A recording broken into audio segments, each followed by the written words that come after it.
Tories are breathtaking in their arrogance. They smirk in photo shoots of what they describe as the cabinet in waiting. We know that because they put the photos in the Tories' House magazine. I'm speaking, of course, of the Tatler there. Conference, no party should take the voters for granted like that. And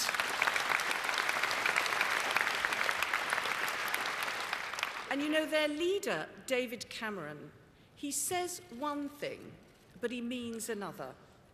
David Cameron says the Tories are now concerned to tackle poverty, yet Tory policy would give £1 billion of inheritance tax cuts to the richest 3,000 millionaires and cut Sure Start.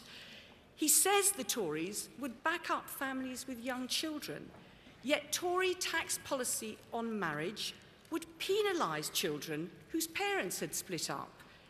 He says the Tories now respect women's rights, yet there are lap dancing leaflets in the Tory conference pack. He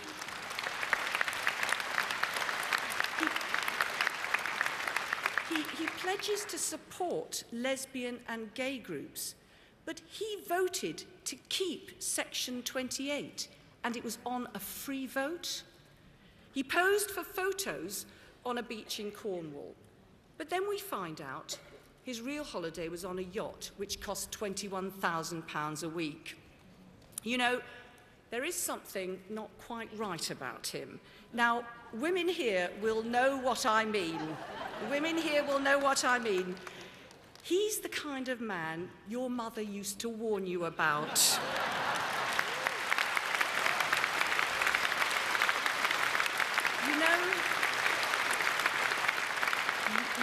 You know the kind of man I'm talking about. He'll promise you the world, promise to make all your dreams come true. But if he gets his wicked way with you in the ballot box, you'd never hear from him again.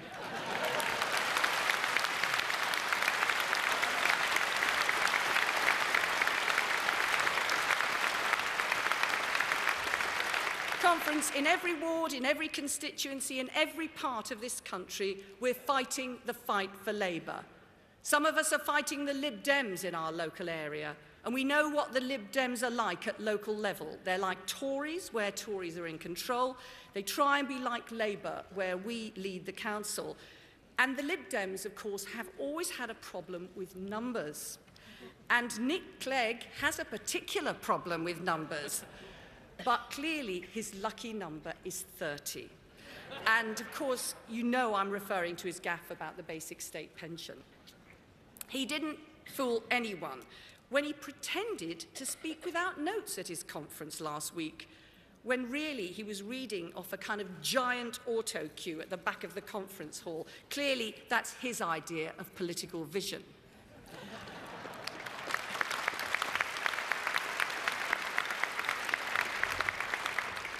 In Wales, and I know you're over there, in Wales we're also fighting against Plaid, and in Scotland we're fighting the Scots Nats. Ian Gray, our new leader of Labour in the Scottish Parliament, has an important task on behalf of all of us to hold Alex Salmond to account and expose his broken promises.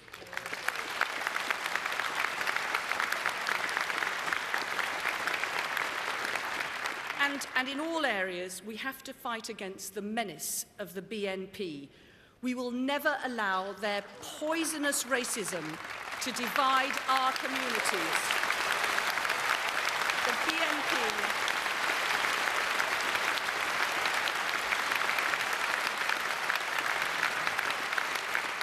The BNP is a stain on British society.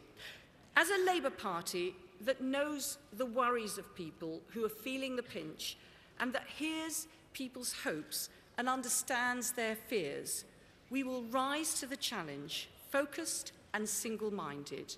We will stand firm, we'll work together, we are a team. Conference, as I've been around the country, I meet people who, because they face problems, they look to Labour for help. And it's because of them that we all work together. And you have made it clear, beyond any doubt at this conference, You expect the whole team to be strong, to be loyal, and that includes our Labour members of Parliament.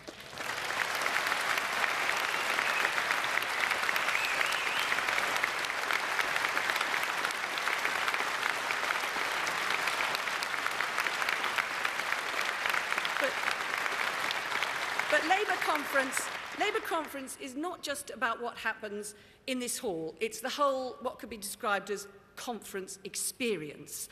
Most telling report I've heard of Tory local council priorities comes this week from Coventry City Council. Councillor Anne Lucas told us that the Tories had cut the budget for domestic violence to increase the budget for flower tubs. Best campaign slogan I heard this week at conference comes from Labour's Stevenage Council. They've got a climate change campaign with posters all around Stevenage saying, "Take this seriously, or the polar bear gets it." I'd like to say some thank yous. Thanks to all our councillors and candidates in communities and on doorsteps day in and day out. Thanks to the unions for standing by the party through thick and thin.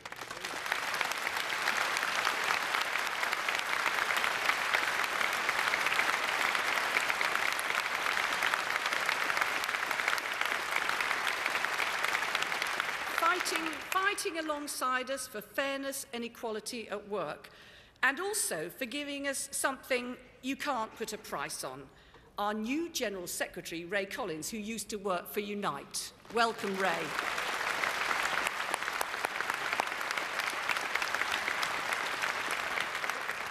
Thanks to all our hard-working party staff. Thanks in particular to Chris Lenny, who was Acting General Secretary for many months.